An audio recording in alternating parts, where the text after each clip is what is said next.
Selamat pagi Indonesia. Dalam diskusi kita sekarang ini ada sebenarnya topik ini kurang itu ya buat kita, kelompok kita kurang menarik karena tadinya tidak ada hubungannya dengan pemilu. Kita ingin mencari tahu apa sih sebenarnya yang terjadi pada pemilu, apa yang harus kami lakukan. Lalu dikatakan sebagai seorang warga negara kita harus bertanggung jawab, mulai semangat. Tapi sampai sekarang mulai semangat teman-teman saya itu mulai turun karena yang ditunggu-tunggu calon wakil presiden, apakah dari calon wakil presidennya Pak Prabowo atau calon wakil presidennya dari KPP ya, koalisi perubahan ya untuk persatuan, Pak Anies Baswedan juga nggak ada, sehingga mereka mulai aduh kita bingung Pak, kayak gitu ya. Ya sudah ya kita berhenti aja, kalau ada topik kita bicara. Oh jangan Pak. Nah kemarin saya mendapatkan itu juga mendapatkan kritik ya atau koreksi ya, Pak ya yang di upload Bapak kemarin itu nggak jelas Bapak ngomongnya. Ada apalagi yang berhubungan dengan bilangan, kita tidak bisa mendengar. Saya bilang, wah ini susah ini ya, karena saya merekamnya itu adalah merekam video dan audio. Ya, jadi kalau hanya video sendiri kemudian audio itu saya kira juga sulit ya menyesuaikan kita berbicara sesuai dengan video misalnya, audio misalnya kita sudah siapkan suara ya. Nah akhirnya diambil keputusan direkam aja Pak. Loh saya kan rekam ini. Bukan Pak, suaranya direkam dulu aja. Jadi sementara Bapak nanti berbicara, kemudian rekaman tersebut diputar. Katanya gitu ya. Lalu terus saya gimana? Mengikuti? Oh enggak, Bapak diam aja. Ya, katakan aja. Karena kemarin Bapak mengatakan ada referensi dan sebagainya. Apa maksudnya? Ya, tapi ternyata referensi itu adalah bacaan. Ya, atau ya apakah itu video atau itu audio atau itu berupa artikel ya kadang-kadang saya bacakan sendiri. Nah, itu kurang jelas katanya. Oke, kita coba siapa yang rekam. Nah kebetulan saya katakan ada mahasiswa S1 ya, saya Pak nanti yang merekam Pak suaranya, nanti saya perbaiki semuanya. Oh gitu, oke.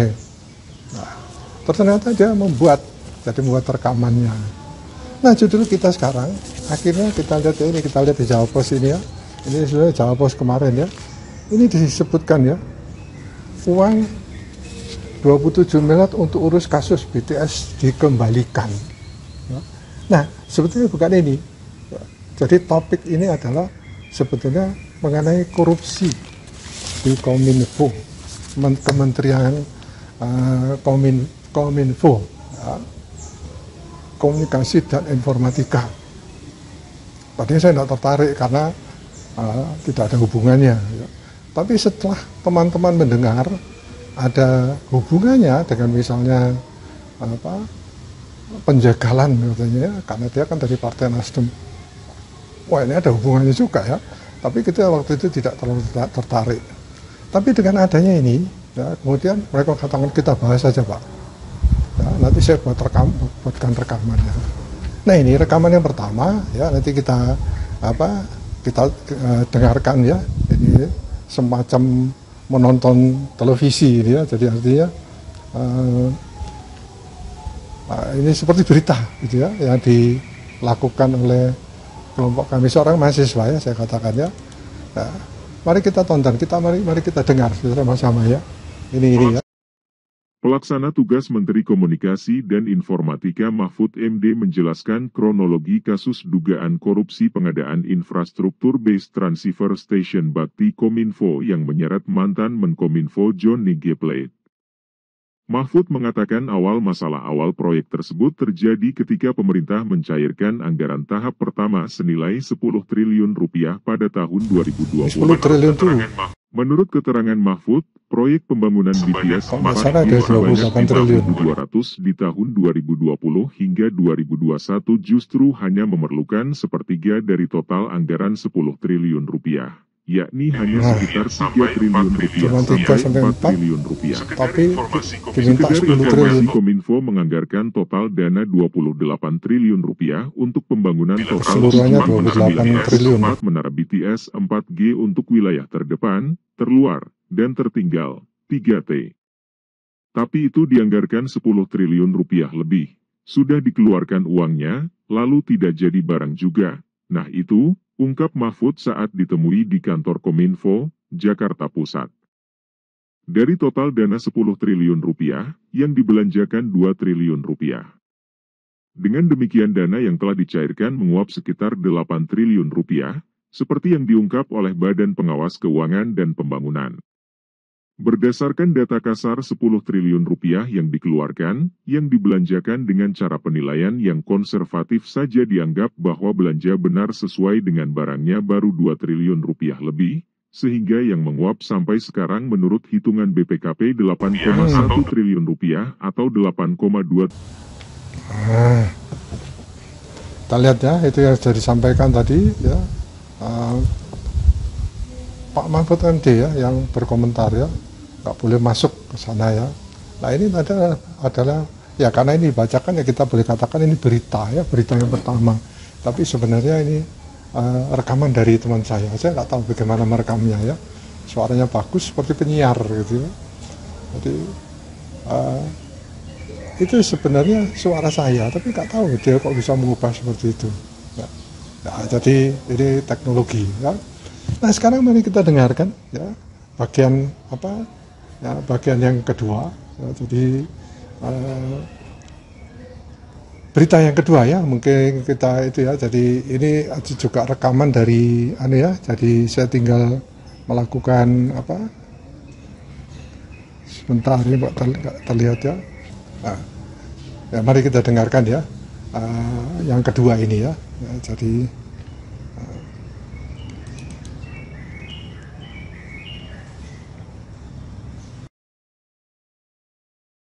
Kejaksaan Agung terus melanjutkan penyelidikan kasus korupsi yang terjadi di Kementerian Kominfo. Dalam tindak lanjut tersebut, ada 4 orang yang diperiksa sebagai saksi. Menteri Kominfo disebut-sebut menjadi salah satu tersangka dalam kasus korupsi di lembaga tersebut. Akibat pencurian uang rakyat yang diduga dilakukan olehnya, negara dirugikan lebih dari 8 triliun rupiah. Kasus korupsi tersebut berkaitan dengan penyediaan infrastruktur base transceiver station 4G dan infrastruktur pendukung paket 1, 2, 3, 4, dan 5 bakti Kementerian Kominfo pada tahun 2020 hingga 2022. Namun, pengadaan tersebut rupanya dimanfaatkan oleh pihak yang tidak bertanggung jawab dan ingin mempertebal kantong pribadi. Dalam kasus tersebut, Johnny G. Plate disebut meminta setoran sejumlah 500 juta rupiah per bulan dari proyek tersebut. Pengembalian uang dari Gregorius Alex Plate, adik Johnny G. Plate sebanyak 534 juta rupiah telah diterima KPK, Komisi Pemberantasan Korupsi. Selain dari Gregorius Alex Plate, KPK juga menerima pengembalian uang dari PT Sansaine Esindo senilai 38,5 miliar rupiah. Uang tersebut diduga berasal dari proyek pembangunan dan penyediaan infrastruktur BTS 4G Bakti Kemenkominfo. Sebagai bentuk tindak lanjut kasus tersebut, Kejaksaan Agung memanggil 4 saksi. Pemanggilan ke-4 orang tersebut dilakukan untuk memperkuat dan pelengkapan pemberkasan dalam dugaan tindak pidana korupsi dalam penyediaan infrastruktur BTS 4G dan infrastruktur pendukung paket 1, 2, 3, 4. dan 5 bakti Kemenkominfo periode 2020 hingga 2022. Ke-4 orang saksi diperiksa terkait penyidikan perkara dugaan tindak pidana korupsi dalam penyediaan infrastruktur base transceiver station 4G dan infrastruktur pendukung paket 1, 2, 3, 4.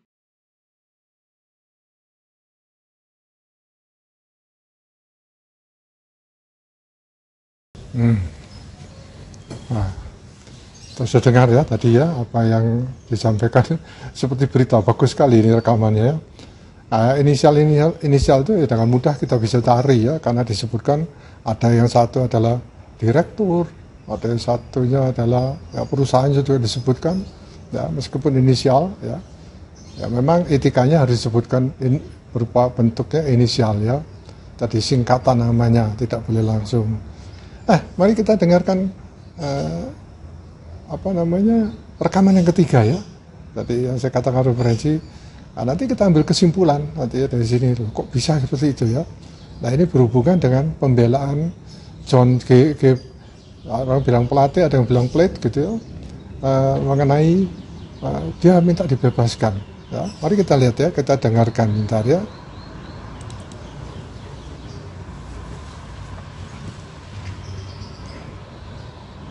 Mantan Menkominfo Johnny G. Plate meminta hakim membatalkan dakwaan jaksa penuntut Ini sidang umum kemarin terkait ya. kasus korupsi proyek BTS 4G. Plate meminta hakim membebaskannya dari tahanan. Hal itu disampaikan Plate dalam eksepsi yang dibacakan kuasa hukumnya, Ahmad Cholidin, di Pengadilan Tipikor Jakarta, Selasa tanggal 4 Juli 2023. Ahmad meminta hakim menerima seluruh keberatan Johnny G. Plate terkait kasus ini. Kami mohon Yang Mulia Majelis Hakim Pengadilan Tindak Pidana Korupsi pada Pengadilan Negeri Jakarta Pusat yang memeriksa dan mengadili perkara ini berkenan untuk memberikan putusan sela atas nota keberatan ini dengan amar sebagai berikut, menerima dan mengabulkan nota keberatan atau eksepsi terdakwa untuk seluruhnya, katanya. Memerintahkan kepada penuntut umum untuk membebaskan terdakwa dari tahanan, sambungnya. Ahmad meminta hakim dalam putusan sela menyatakan tidak melanjutkan sidang kasus korupsi proyek BTS 4G ini ke tahap pemeriksaan. Ahmad meminta hakim memulihkan kedudukan, harkat dan martabat Plate ke semula. Menyatakan perkara pidana nomor 55 atas nama terdakwa Johnny Gerard Plate tidak dapat dilakukan pemeriksaan lebih lanjut. Memulihkan hak terdakwa dalam kedudukan, kemampuan dan harkat serta martabatnya seperti semula, kata Ahmad. Memerintahkan kepada penuntut umum untuk membebaskan terdakwa dari tahanan. Johnny G. Plate didakwa melakukan tindak pidana korupsi dalam kasus ini hingga menyebabkan kerugian negara sebesar 8 triliun rupiah. Plate diadili bersama mantan Dirut Badan Aksesibilitas Telekomunikasi dan Informasi, Bakti, Kominfo Anang Ahmad Latif dan tenaga ahli pada Human Development Universitas Indonesia, Yohan Suryanto. Dalam dakwaan yang dibacakan jaksa dalam sidang perdana Plate di Pengadilan Tipikor Jakarta Pusat, Selasa 27 Juli, kasus ini disebut berawal pada 2020. Saat itu, Plate bertemu dengan Direktur Utama Badan Aksesibilitas Telekomunikasi dan Informasi, Bakti, Kominfo Anang Ahmad Latif dan Direktur Utama PT Mora Telematika Indonesia Galumbang Menak Simanjuntak di salah satu hotel dan lapangan golf untuk membahas proyek BTS 4G. Terdakwa Johnny Gerard Plate dalam menyetujui perubahan dari 5.052 site desa untuk program BTS 4G tahun 2020 hingga 2024 menjadi 7.904 site desa untuk tahun 2021 hingga 2022 tanpa melalui studi kelayakan kebutuhan penyediaan infrastruktur BTS 4G dan tanpa ada kajiannya pada dokumen Rencana Bisnis Strategis, RBS, Kemkominfo maupun Bakti serta Rencana Bisnis Anggaran, RBA, yang merupakan bagian dari Rencana Kerja dan Anggaran Kementerian Negara, Lembaga, RKK, Liter, Kemkominfo, ujar jaksa. Jaksa mengatakan Plate juga menyetujui penggunaan kontrak payung pada proyek BTS 4G dan infrastruktur pendukung paket 1, 2, 3, 4, dan 5 dengan tujuan menggabungkan pekerjaan pembangunan dan pekerjaan operasional. Jaksa juga menyebut Plate memerintahkan Anang agar memberikan proyek power system meliputi baterai dan solar panel dalam penyediaan infrastruktur BTS 4G dan infrastruktur pendukung paket 1, 2, 3, 4, dan 5 kepada Direktur PT Basis Utama Prima Muhammad Yusrizky Mulyawan. Jaksa mengatakan Plate sebenarnya telah menerima laporan bahwa proyek BTS itu mengalami keterlambatan hingga minus 40% dalam sejumlah rapat pada 2021. Proyek itu juga dikategorikan sebagai kontrak kritis. Namun, menurut jaksa, Plate tetap menyetujui usulan Anang untuk membayarkan pekerjaan 100% dengan jaminan ban garansi dan memberikan perpanjangan pekerjaan sampai 31 Maret 2022 tanpa memperhitungkan kemampuan penyelesaian proyek oleh perusahaan. pada tanggal 18 Maret. Nah itu tadi ya, tadi ada 3 istilah yang dipakai referensi, tipe acuan ya, berupa narasi, ya, narasi. Nah sekarang kita ketiga-tiganya ini saya dapatkan dari teman-teman saya ya yang berdiskusi, ya, kemudian sekarang kita membuat suatu kesimpulan. Kesimpulan itu pun karena banyak angka-angka, ya, semua mengatakan direkam aja Pak. Ya, mau silahkan, saya bilang direkam tidak masalah. Ya. Jadi artinya supaya apa yang disebutkan tadi cukup jelas ya rekamannya. Saya sempat lakukan pengecekan, ternyata cukup jelas ya. Nah kita lihat sekarang kesimpulan kita. Ya, ini sebenarnya saya katakan ini suara saya, tapi saya nggak tahu bagaimana kok bisa seperti ini ya. Nah, kita dengarkan sama-sama. Ya.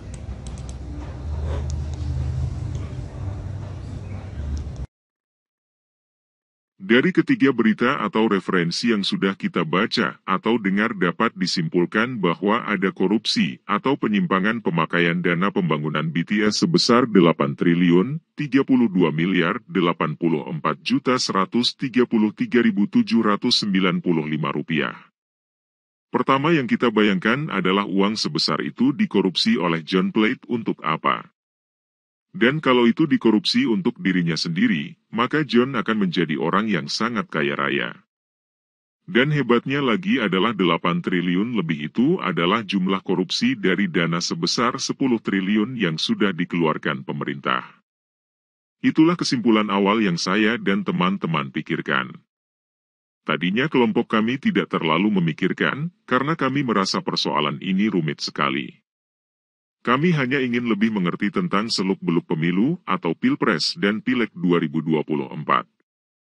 Tetapi setelah ada pernyataan bahwa John minta dibebaskan pada persidangan di pengadilan yang lalu, mulailah kami berpikir.